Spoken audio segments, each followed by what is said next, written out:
तो friends hope आप सारे ही अच्छे होंगे। तो देखिए आपके लिए final selection batch SSC GD constable को लेकर के अनाउंस हुआ है, जो कि 1 तारीख से शुरू होगा।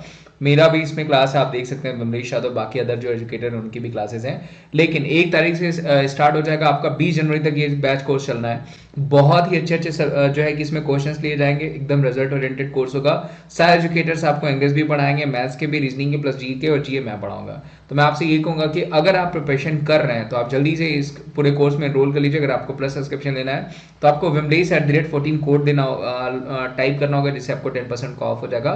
और मैं आपको बताऊं, सिर्फ 799 रुपीज़ का ये जो है बैच इस बार लॉन्च किया गया है, जिसमें आपको ई बुक्स भी दिए जाएंगे। 120 घंटे का जो है इंटेंसिव कोर्सेज क्लासेस होंगे, क्विक कवरेज ऑफ सिलेबस होगा, प्लस मैं आपको उसके अलावा रिवीजन क्लासेस भी कराऊंगा। तो मैं आपको यही कहूंगा कि इस एसएससी जीडी बैच में आप इनरोल कर लें, जल्दी से इसका सब्सक्रिप्शन ले लें। मात्र 799 रुपीज़ का है। तो मैं यही कहूंगा जल्दी से इसका सब्सक्रिप्शन लेकर के इस बैच कोर्स का फायदा उठाएं। चलिए, नमस्कार, स्वागत है आप सभी का शिक्षा सिटी के यूट्यूब चैनल में। दोस्तों, आज के इस वीडियो में हम आधुनिक भारत के इतिहास से संबंधित 100 सबसे महत्वपूर्ण प्रश्नों को इस वीडियो में कवर करेंगे। यह जो दोस्तों हमारे प्रश्न होंगे आधुनिक भारत के इतिहास के, ये सभी प्रकार के जितने भी एक दिवसीय एग्जाम है, जैसे आपका एसएससी का एग्जाम हो गया, उसके बाद रेलवे का एग्जाम, उसके बाद पुलिस का, उसके बाद यूपी ट्रिपल एससी के द्वारा जितने भी एग्जाम कंडक्ट करवाए जाते हैं, उसके बाद लेखपाल के अलावा जितने भी स्टेट पीसीएस के एग्जाम होते हैं, उन सभी परीक्षाओं के लिए ये हमारा जो 100 महत्वपूर्ण प्रश्नों का सीरीज है काफ़ी हेल्पफुल है। तो इस वीडियो का बिल्कुल ध्यान से देखिएगा। इससे पहले हमने 3 वीडियो अपलोड किया हुआ है, जो कि हमारे 100 सबसे महत्वपूर्ण प्रश्नों की सीरीज पर आधारित है। पहला वीडियो हमारा था इंडियन पॉलिटी का, उसके बाद हमने प्राचीन भारत के इतिहास से संबंधित वीडियो अपलोड किया था, उसके बाद हमने मध्यकालीन भारत के इतिहास से संबंधित भी वीडियो अपलोड किया हुआ है। तो अगर आपने ये तीनों वीडियो नहीं देखा है तो इन वीडियो को आप देख लीजिएगा। ये वीडियो आपके सभी प्रकार के जितने भी एग्जाम हैं उनके लिए काफ़ी हेल्पफुल हो सकते हैं। तो ये वीडियो को स्टार्ट करते हैं और देख लेते हैं कि आज का हमारा जो वीडियो है आधुनिक भारत के इतिहास का, इसमें हमने कौन कौन से महत्वपूर्ण 100 प्रश्नों को सम्मिलित किया हुआ है। तो ये वीडियो को स्टार्ट करते हैं। पहला हमारा प्रश्न है, बंगाल में अस्थाई बंदोबस्त पद्धति को किसने लागू किया था? तो बंगाल में जो अस्थाई बंदोबस्त पद्धति थी यह लागू की गई थी लॉर्ड कॉर्नवालिस के द्वारा वर्ष 1793 ईस्वी में। तो आपको डेट याद रखनी है और इनका नाम आपको याद रखना है। लॉर्ड कॉर्नवालिस के द्वारा 1793 ईस्वी में बंगाल में अस्थाई बंदोबस्त पद्धति को लागू किया गया था। अगला महत्वपूर्ण प्रश्न हमारा है, पाकिस्तान के प्रथम प्रधानमंत्री कौन थे? तो पाकिस्तान के प्रथम प्रधानमंत्री बने थे लियाकत अली। तो आप याद रखिएगा, लियाकत अली पाकिस्तान के प्रथम प्रधानमंत्री बने थे। अगला इंपॉर्टेंट प्रश्न हमारा है, प्लासी का युद्ध कब हुआ था? तो प्लासी का जो युद्ध हुआ था 23 जून 1757 को, जो बंगाल का नवाब था सिराजुद्दौला और अंग्रेज सेनापति रॉबर्ट क्लाइव के बीच। आप याद रखिएगा, 23 जून 1757 को प्लासी का युद्ध लड़ा गया था सिराजुद्दौला और अंग्रेजों के मध्य, तथा उस समय अंग्रेजी सेना की जो कमान संभाली थी वो संभाली थी रॉबर्ट क्लाइव ने। तो आपको याद रखना है, बंगाल के नवाब सिराजुद्दौला और अंग्रेजों के मध्य प्लासी का युद्ध लड़ा गया था 23 जून 1757 को, तथा अंग्रेजी सेना की जो कमान थी वो संभाली गई थी रॉबर्ट क्लाइव के द्वारा। तो आप याद रखिएगा। अगला इंपॉर्टेंट प्रश्न हमारा है, बिहार में 1857 के क्रांति का नेतृत्व किसने किया था?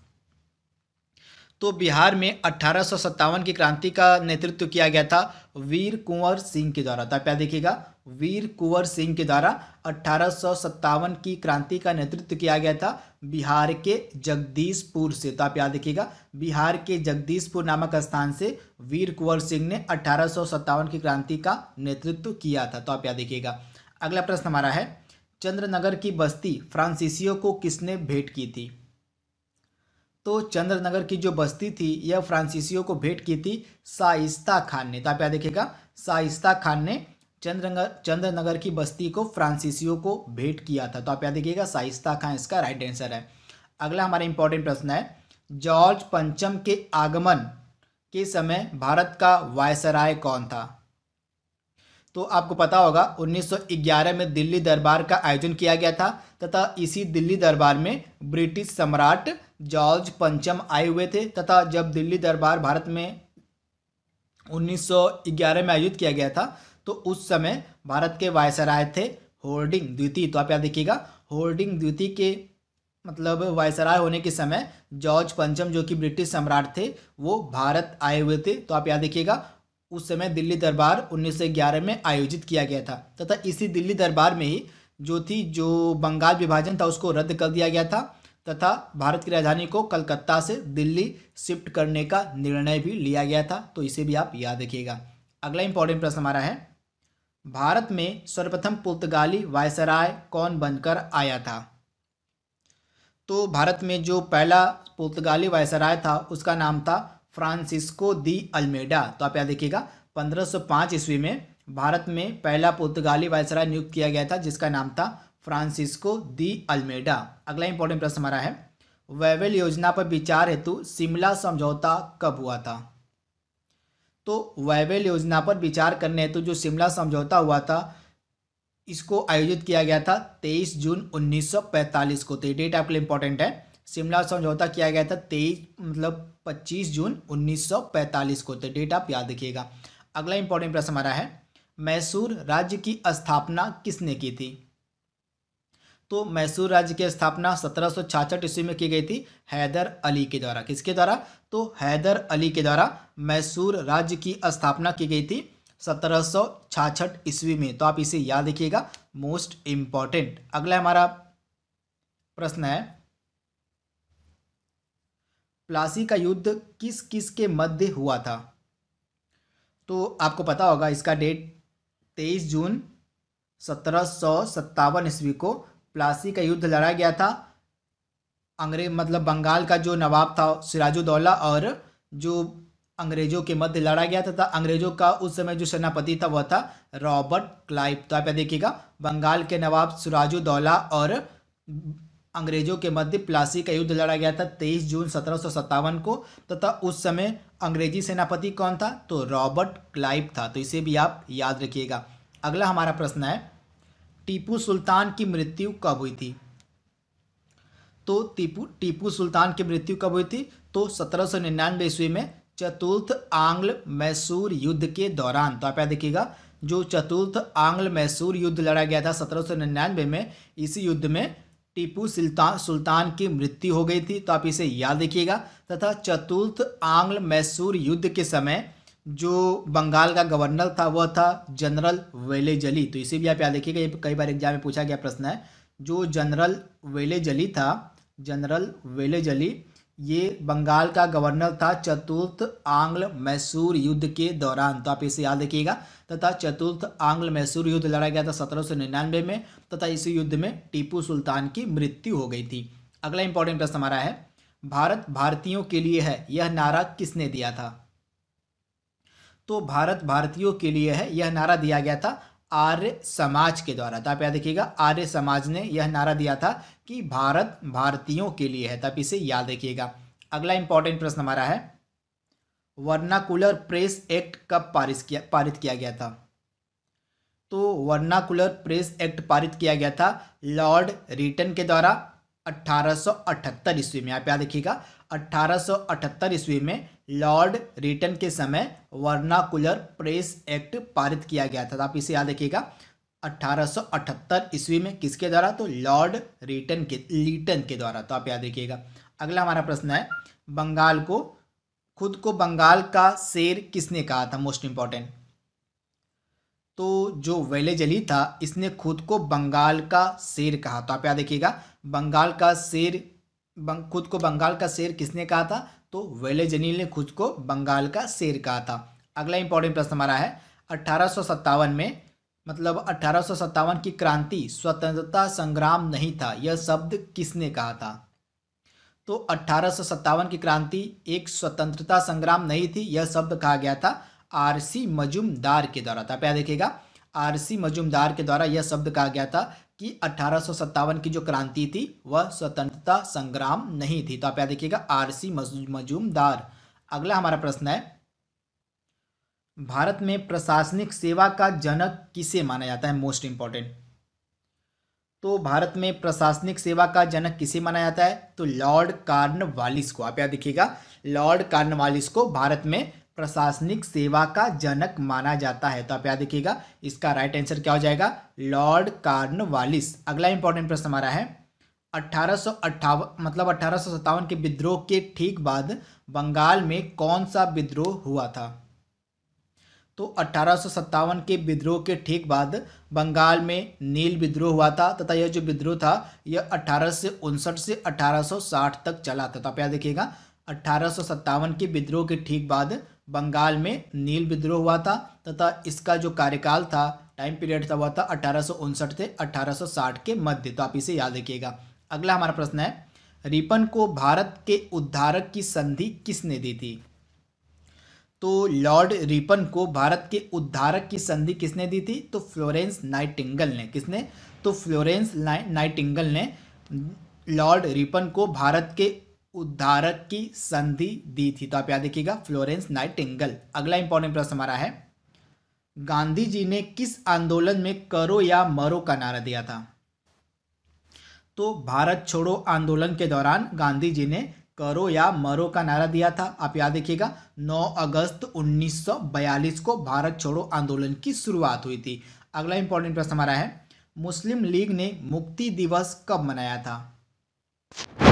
तो मुस्लिम लीग के द्वारा 22 दिसंबर वर्ष 1939 को मुक्ति दिवस मनाया गया था। तो आप याद देखिएगा, 22 दिसंबर 1939 ईस्वी को मुस्लिम लीग ने मुक्ति दिवस मनाया था। तो ये डेट आपके लिए सुपर इंपॉर्टेंट है।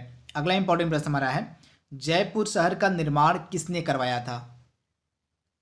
तो जयपुर शहर का निर्माण करवाया गया था सवाई राजा जय सिंह के द्वारा। किसके द्वारा? तो सवाई राजा जय सिंह ने जयपुर शहर का निर्माण करवाया था। तो आप इसे याद रखिएगा। अगला हमारा प्रश्न है भारतीय हरिजन संघ की स्थापना किसने की थी?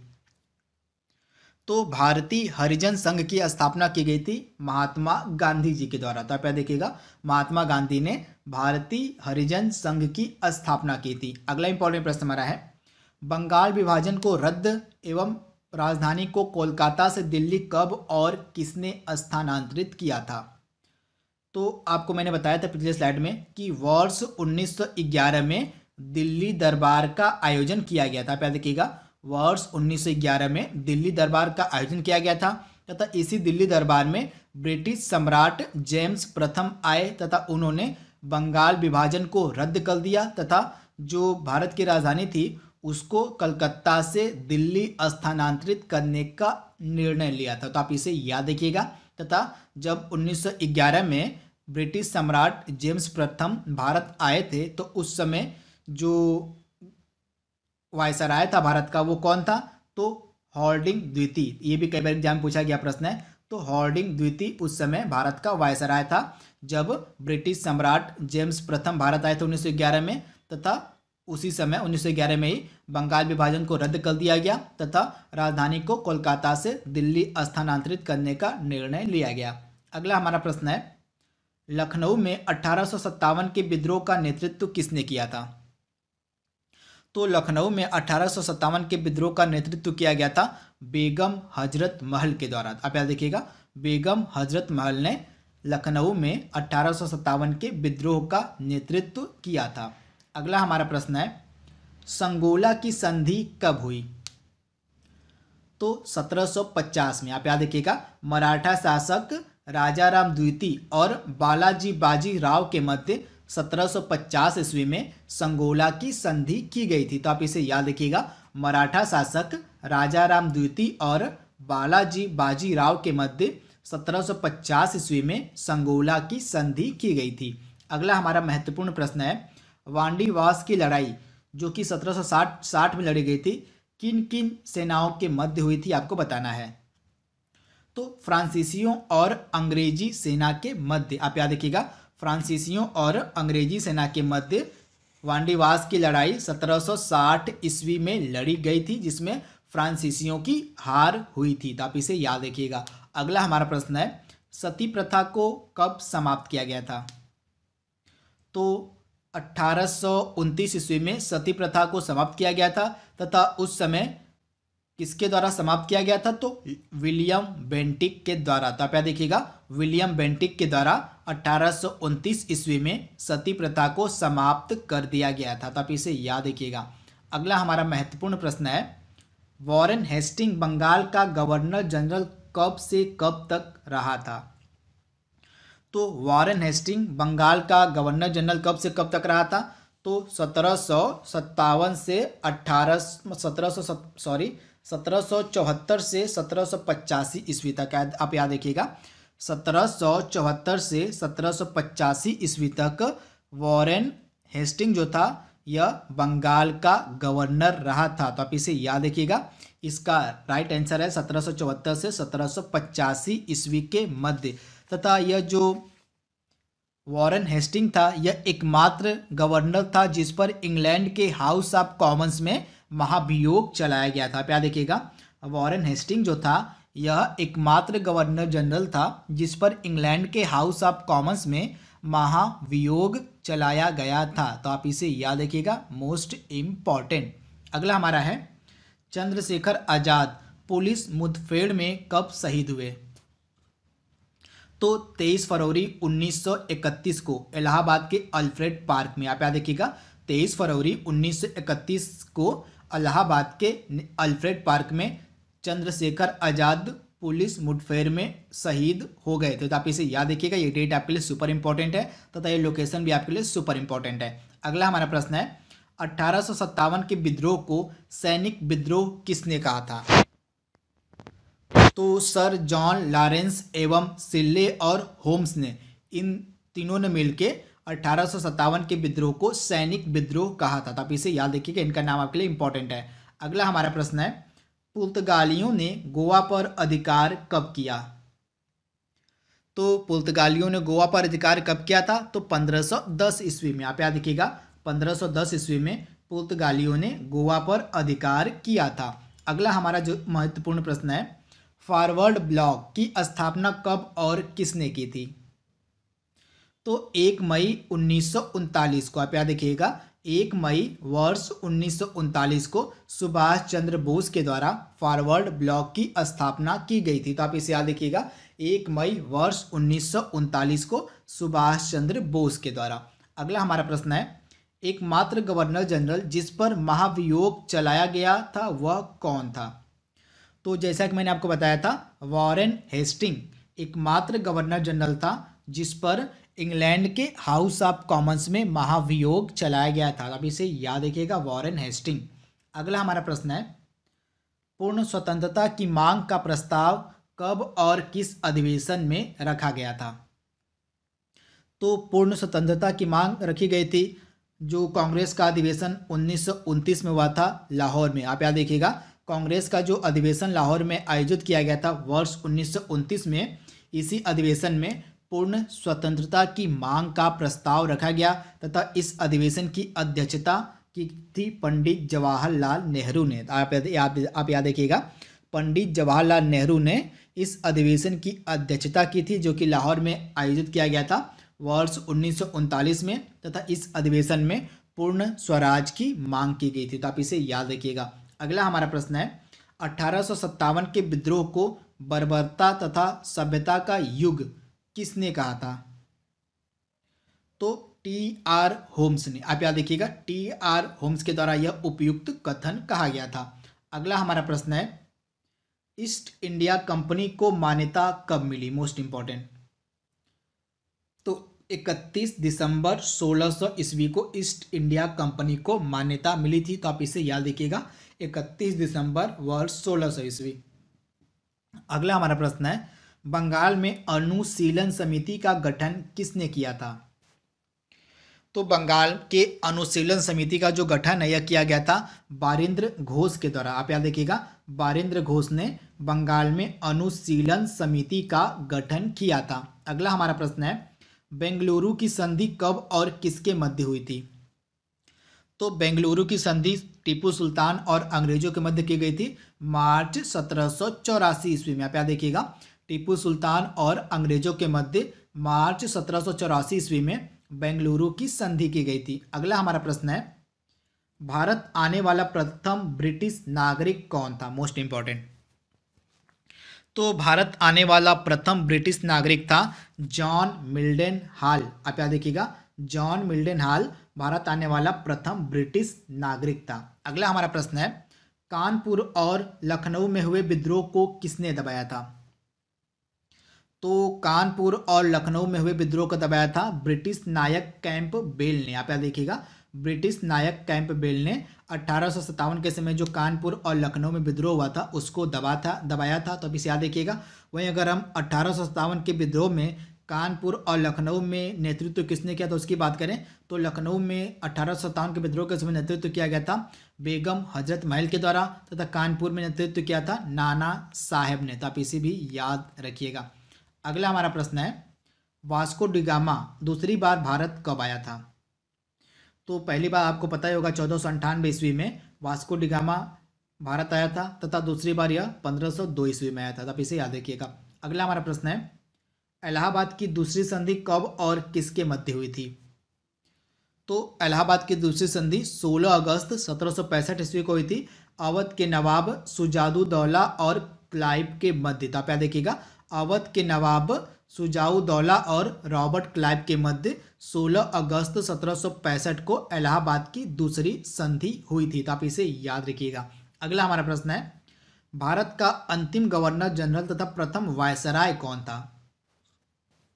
तो भारत का अंतिम गवर्नर जनरल तथा प्रथम वायसराय था लॉर्ड कैनिंग। तो आप याद देखिएगा, आपको पता होगा 1857 के विद्रोह के बाद जो गवर्नर जनरल का पद था उसको समाप्त कर दिया गया तथा गवर्नर जनरल की जगह वायसराय का पद बनाया गया तथा भारत का पहला वायसराय बनाया गया था लॉर्ड कैनिंग को। तो आप इसे याद रखिएगा।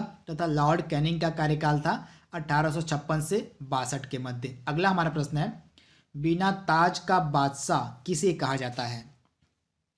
तो बिना ताज का बादशाह कहा जाता है सुरेंद्र नाथ बनर्जी को। आप याद देखिएगा, सुरेंद्र नाथ बनर्जी को बिना ताज का बादशाह कहा जाता है। अगला हमारा प्रश्न है, क्लीमेंट एटली किस पार्टी से संबंध रखते थे? तो लेबर पार्टी से संबंधित थे क्लीमेंट एटली। तथा जब हमारा देश स्वतंत्र हुआ था 1947 को, तो उस समय ब्रिटेन के जो प्रधानमंत्री थे वो थे रॉबर्ट क्लाइव। तो आप इसे याद रखिएगा, ये भी कई बार एग्जाम में पूछा गया प्रश्न है कि जब हमारा देश आज़ाद हुआ तो उस समय ब्रिटिश प्रधानमंत्री कौन थे तथा वो किस पार्टी के थे? तो आपका आंसर हो जाएगा क्लीमेंट एटली उस समय ब्रिटिश प्रधानमंत्री थे तथा इनका संबंध था लेबर पार्टी से। अगला हमारा प्रश्न है, टीपू सुल्तान कहाँ का शासक था?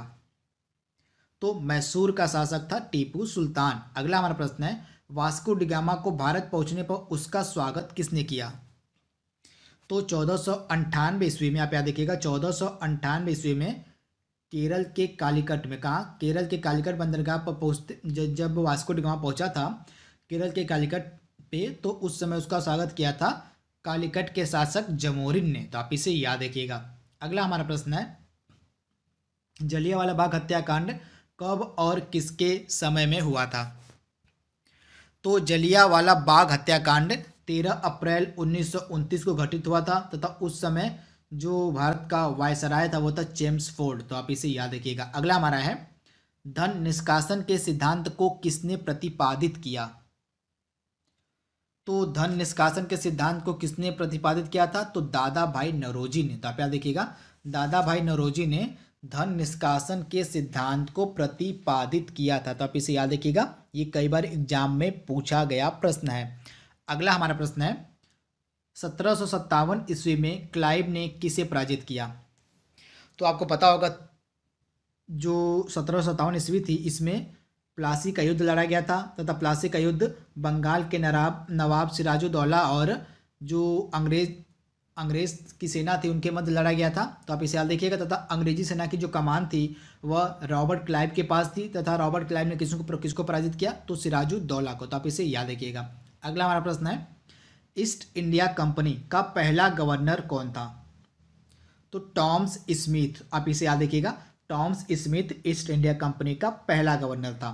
अगला हमारा प्रश्न है, चौरी चौरा कांड कब और किस राज्य में हुआ? तो 5 फरवरी वर्ष 1922 को उत्तर प्रदेश के गोरखपुर में। आप याद देखिएगा, उत्तर प्रदेश के गोरखपुर में 5 फरवरी वर्ष 1922 को चौरी चौरा कांड हुआ था। तो आप इसे याद रखिएगा। अगला हमारा प्रश्न है, प्रथम कर्नाटक युद्ध कब और किस संधि के द्वारा समाप्त हुआ? तो 1746 से 1748 ईस्वी के मध्य प्रथम कर्नाटक युद्ध लड़ा गया था तथा एक्स ला सापेल संधि के द्वारा यह युद्ध समाप्त किया गया था। अगला हमारा प्रश्न है, किसके शासन काल में अंग्रेजों ने दिल्ली पर कब्जा किया? तो मुगल बादशाह उस समय थे शाह आलम द्वितीय, इन्हीं के शासन काल में दिल्ली पर अंग्रेजों ने कब्जा किया था, तो आप इसे याद रखिएगा। अगला हमारा प्रश्न है, भारतीय शिक्षा का मैग्ना कार्टा किसे कहा जाता है? तो चार्ल्स वुड डिस्पैच जो कि 1854 में लागू किया गया था, इसको भारतीय शिक्षा का मैग्ना कार्टा कहा जाता है, तो इसे याद रखिएगा, मोस्ट इंपॉर्टेंट। अगला हमारा प्रश्न है, प्रिंस ऑफ वेल्स भारत की यात्रा पर कब आए थे? तो प्रिंस ऑफ वेल्स भारत की यात्रा पर आए थे अप्रैल 1921 ईस्वी को, तो आप इसे भी याद रखिएगा। अगला हमारा प्रश्न है, भारत एक राष्ट्र नहीं है दो राष्ट्र है, यह कथन किसका है? तो यह उपयुक्त कथन कहा गया था मोहम्मद अली जिन्ना के द्वारा। आप याद देखिएगा, मोहम्मद अली जिन्ना के द्वारा यह कथन क्या कहा गया था कि भारत एक राष्ट्र नहीं है दो राष्ट्र है। अगला हमारा प्रश्न है, इंडियन होम रूल सोसाइटी की स्थापना कब और किसने की थी? तो इस प्रश्न का हमारा राइट आंसर है 1905 ईस्वी में लंदन में श्याम जी कृष्ण वर्मा ने। किसने? तो श्याम जी कृष्ण वर्मा ने 1905 ईस्वी में लंदन में इंडियन होम रूल सोसाइटी की स्थापना की थी। अगला हमारा प्रश्न है, प्रथम गोलमेज सम्मेलन कब और किसके समय में हुआ था? तो प्रथम गोलमेज सम्मेलन 12 नवंबर 1930 को आयोजित किया गया था लॉर्ड इरविन के शासन काल में, तो आप इसे याद रखिएगा। अगला हमारा प्रश्न है, मोपला विद्रोह मालाबार में कब हुआ? तो वर्ष 1921 को। कब? तो वर्ष 1921 को मोपला विद्रोह मालाबार में हुआ था। अगला हमारा प्रश्न है, मुंशी शिवगांव की संधि किस युद्ध के पश्चात हुई? तो मुंशी शिवगांव की जो संधि थी यह पालखेड़ा के युद्ध के बाद हुई थी, तो आप इसे याद रखिएगा, पालखेड़ा के युद्ध के बाद मुंशी शिवगांव की संधि की गई थी, तो आप इसे याद रखिएगा, ये भी कई बार एग्जाम में रिपीटेड प्रश्न है। अगला हमारा प्रश्न है, मुगल दरबार में आने वाला प्रथम अंग्रेज कौन था? तो मुगल दरबार में आने वाला प्रथम अंग्रेज था कैप्टन हॉकिंस। आप याद रखिएगा, कैप्टन हॉकिंस प्रथम अंग्रेज था जो मुगल दरबार में आया था। अगला हमारा प्रश्न है, लक्ष्मीबाई का बचपन का नाम क्या था? तो मनुबाई। आप याद देखिएगा, मनुबाई बचपन का नाम था लक्ष्मीबाई का। अगला हमारा प्रश्न है, 1 नवंबर 1913 को लाला हरदयाल ने गदर पार्टी की स्थापना कहाँ पर की? तो अमेरिका के सैन फ्रांसिस्को में। कहाँ? तो अमेरिका के सैन फ्रांसिस्को में 1 नवंबर 1913 को लाला हरदयाल के द्वारा गदर पार्टी की स्थापना की गई थी, तो आप इसे याद रखिएगा। अगला हमारा प्रश्न है, 1857 की क्रांति के समय बंगाल का गवर्नर जनरल कौन था? तो लॉर्ड कैनिंग। कौन था? तो लॉर्ड कैनिंग बंगाल का गवर्नर जनरल था 1857 की क्रांति के समय। अगला हमारा प्रश्न है, लखनऊ में 1857 के विद्रोह का नेतृत्व किसने किया था? तो लखनऊ में 1857 के विद्रोह का नेतृत्व किया गया था बेगम हजरत महल के द्वारा, तो आप इसे याद रखिएगा। अगला हमारा प्रश्न है, कोलकाता में ब्लैक होल घटना कब घटित हुई? तो कोलकाता में ब्लैक होल घटना कब घटित हुई? तो 20 जून 1756 को सिराजुद्दौला के समय, तो आप ऐसे याद रखिएगा, सिराजुद्दौला के समय 20 जून 1756 ईस्वी को कोलकाता में ब्लैक होल की घटना घटित हुई थी। अगला हमारा प्रश्न है, सुभाष चंद्र बोस के राजनीतिक गुरु कौन थे? तो सुभाष चंद्र बोस के राजनीतिक गुरु कौन थे? तो देशबंधु चित्तरंजन दास। कौन थे? तो देशबंधु चित्तरंजन दास सुभाष चंद्र बोस के राजनीतिक गुरु थे। अगला हमारा प्रश्न है, कानपुर में 1857 के विद्रोह का नेतृत्व किसने किया था? तो 1857 के विद्रोह का नेतृत्व कानपुर में किया गया था नाना साहब के द्वारा, तो आप इसे याद रखिएगा। अगला हमारा प्रश्न है, 1857 की क्रांति के समय इंग्लैंड के प्रधानमंत्री कौन थे? तो इस प्रकार के दो प्रश्न लगातार एग्जाम में पूछे जाते हैं। ये पूछा जाता है कि 1857 की क्रांति जब हुई थी उस समय इंग्लैंड के प्रधानमंत्री कौन थे, तथा एक प्रश्न पूछा जाता है जब हमारा देश 1947 को आज़ाद हुआ तो उस समय इंग्लैंड के प्रधानमंत्री कौन थे। तो दोनों प्रश्न बहुत बार एग्जाम में पूछा गया है, तो इसे आप जरूर याद रखिएगा। तो 1857 की क्रांति के समय इंग्लैंड का प्रधानमंत्री था पॉम्स्टन, वहीं अगर हम 1957 के समय की बात करें तो जब हमारा देश आज़ाद हुआ था 1947 में, सॉरी यहाँ पे 1947 होगा, तो 1947 में जब हमारा देश आज़ाद हुआ था तो उस समय इंग्लैंड के प्रधानमंत्री थे क्लीमेंट एटली, तो आप इसे याद रखिएगा। अगला हमारा प्रश्न है मॉन्टेग्यू चेम्सफोर्ड सुधार को कब लाया गया था? तो मॉन्टेग्यू चेम्सफोर्ड सुधार को लाया गया था वर्ष 1919 ईस्वी में, तो आप इसे याद रखिएगा, वर्ष 1919 ईस्वी में मॉन्टेग्यू चेम्सफोर्ड सुधार को लाया गया था। अगला हमारा प्रश्न है ठगी प्रथा के उन्मूलन में कौन से गवर्नर जनरल की भूमिका महत्वपूर्ण थी? तो ठगी प्रथा का उन्मूलन किया गया था विलियम बेंटिक के द्वारा, आप इसे याद रखिएगा। ठगी प्रथा के उन्मूलन में गवर्नर जनरल जो था लॉर्ड विलियम बेंटिक, इसकी जो भूमिका थी वह महत्वपूर्ण थी। अगला हमारा प्रश्न है बक्सर की लड़ाई कब हुई थी? तो 22 अक्टूबर 1764 ईस्वी का, आप देखिएगा 22 अक्टूबर 1764 ईस्वी को बक्सर की लड़ाई लड़ी गई थी तथा उस समय अंग्रेजी सेनापति कौन था? तो हेक्टर मुनरो था। कौन था? तो हेक्टर मुनरो उस समय अंग्रेजी सेनापति था, आप इसे याद देखिएगा। इसमें जो बंगाल का नवाब था उस समय मीर कासिम था, आप याद देखिएगा, बंगाल के नवाब मीर कासिम, उसके बाद अवध के नवाब शुजाउद्दौला और मतलब मुगल सम्राट शाह आलम द्वितीय, इन तीनों की सेनाओं ने मिलकर युद्ध लड़ा था तो तथा बक्सर का, तथा इसमें अंग्रेजी सेना की विजय हुई थी तथा अंग्रेजी सेना की जो कमान थी वह किसके पास थी? तो हेक्टर मुनरो के पास थी, तो आप इसे याद देखिएगा। बंगाल के नवाब मीर कासिम और अवध के नवाब शुजाउद्दौला और शाह आलम द्वितीय, इन तीनों के द्वारा मिल के यह युद्ध लड़ा गया था बक्सर का युद्ध, जिसमें अंग्रेजों की विजय हुई थी तथा अंग्रेजी सेनापति उस समय कौन था? तो हेक्टर मुनरो था, तब इसे याद रखिएगा, मोस्ट इंपॉर्टेंट, कई बार एग्जाम में पूछा गया प्रश्न। अगला हमारा प्रश्न है तीसरा कर्नाटक युद्ध कब और किस संधि के द्वारा समाप्त हुआ? तो तीसरा कर्नाटक युद्ध लड़ा गया था 1756 से लेकर 1763 ईस्वी के मध्य तथा यह पेरिस की संधि के द्वारा 1763 ईस्वी में समाप्त हुआ था, तब इसे याद रखिएगा। तीसरा कर्नाटक युद्ध 1756 ईस्वी से लेकर 1763 ईस्वी के मध्य लड़ा गया था तथा यह पेरिस की संधि के द्वारा 1763 ईस्वी में समाप्त हुआ था। अगला हमारा प्रश्न है राष्ट्रीय स्वयं सेवक संघ की स्थापना कब और किसके द्वारा की गई? तो नागपुर में वर्ष 1921 में हेड गेवर के द्वारा, किसके द्वारा?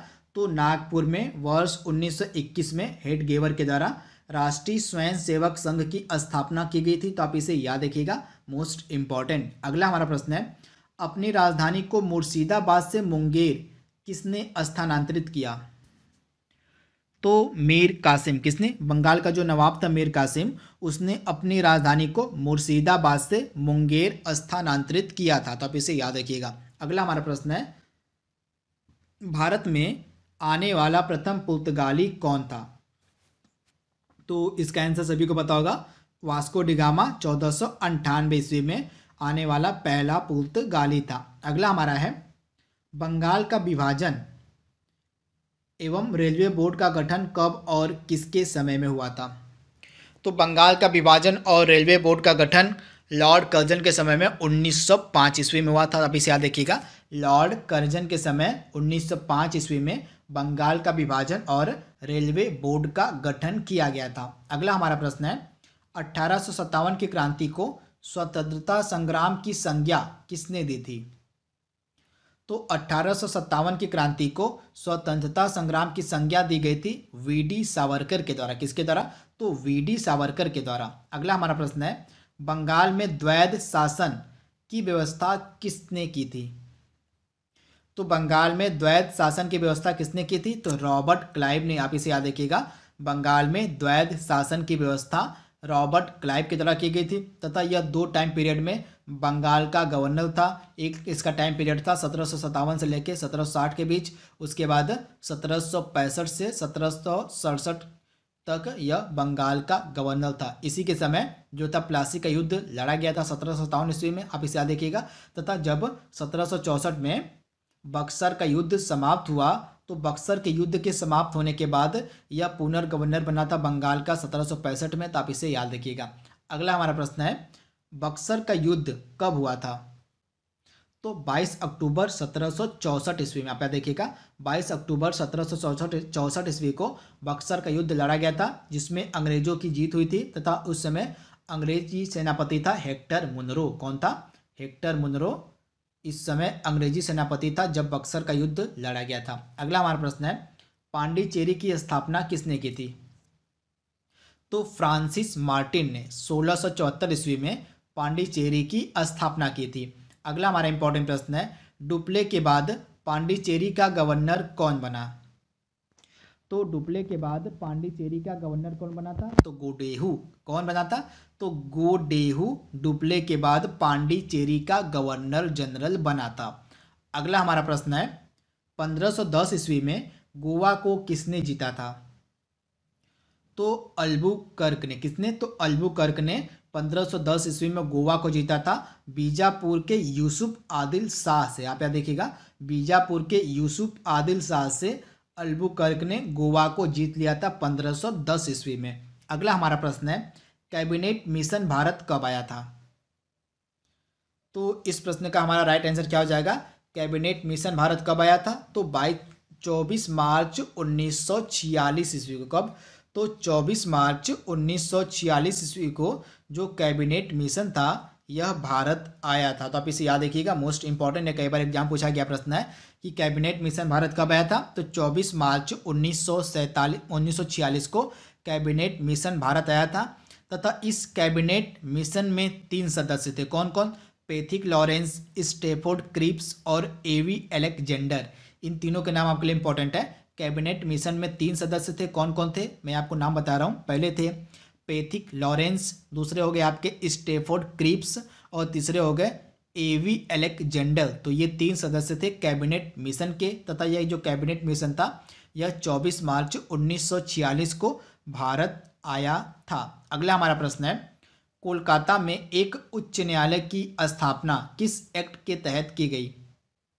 तो 1773 का जो रेगुलेटिंग एक्ट था इसके तहत कोलकाता में एक उच्च न्यायालय की स्थापना की गई थी 1774 ईस्वी में। आप यहाँ देखिएगा, रेगुलेटिंग एक्ट जो 1773 का था इसके तहत कोलकाता में एक उच्च न्यायालय की स्थापना की गई थी 1774 में। आप इसे याद रखिएगा। अगला हमारा प्रश्न है, कलकत्ता का प्रथम शासक कौन था? मतलब कलकत्ता का जो फोर्ट विलियम था किला, इसका प्रथम शासक कौन था? तो चार्ल्स आयर। आप याद रखिएगा, चार्ल्स आयर। अगला हमारा प्रश्न है, नेताजी सुभाष चंद्र बोस का जन्म कब और कहाँ हुआ था? तो नेताजी सुभाष चंद्र बोस का जन्म 23 जनवरी 1897 को उड़ीसा के कटक में। कहा? तो 23 जनवरी 1897 को उड़ीसा के कटक में नेताजी सुभाष चंद्र बोस का जन्म हुआ था। तब इसे याद रखिएगा। अगला हमारा प्रश्न है, वाडियार किसके शासक थे? तो वाडियार जो थे ये मैसूर रियासत के शासक थे। आप याद देखिएगा, मैसूर रियासत के शासक थे वाडियार। अगला हमारा प्रश्न है, गणपति उत्सव और शिवाजी उत्सव ये दोनों उत्सव किसके द्वारा प्रारंभ किया गया था? तो गणपति उत्सव और शिवाजी उत्सव इन दोनों को प्रारंभ किया गया था बाल गंगाधर तिलक के द्वारा। किसके द्वारा? बाल गंगाधर तिलक के द्वारा गणपति उत्सव और शिवाजी उत्सव की शुरुआत की गई थी। अगला हमारा प्रश्न है, तात्या टोपे का वास्तविक नाम क्या था? तो तात्या टोपे का वास्तविक नाम था रामचंद्र पांडुरंग। क्या नाम था? तो तात्या टोपे का वास्तविक नाम था रामचंद्र पांडुरंग। अगला हमारा प्रश्न है, भारत का बिस्मार्क किसे कहा जाता है? तो भारत का बिस्मार्क कहा जाता है सरदार वल्लभ भाई पटेल को। तो आप इसे याद रखिएगा, मोस्ट इंपॉर्टेंट।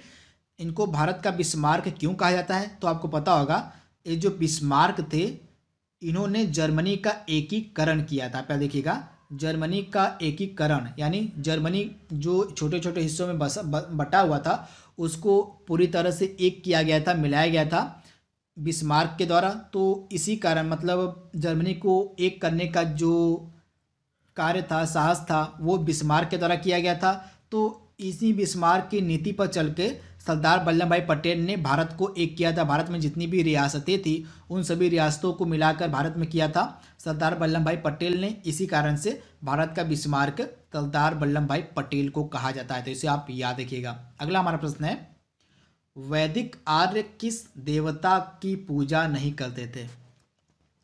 तो वैदिक आर्य किस देवता की पूजा नहीं करते थे? तो पशुपति की। किसकी? तो वैदिक आर्य जो थे वे पशुपति की पूजा नहीं करते थे। अगला हमारा प्रश्न है, बंगाल में भयंकर अकाल तथा पंजाब में कूका आंदोलन कब हुआ था?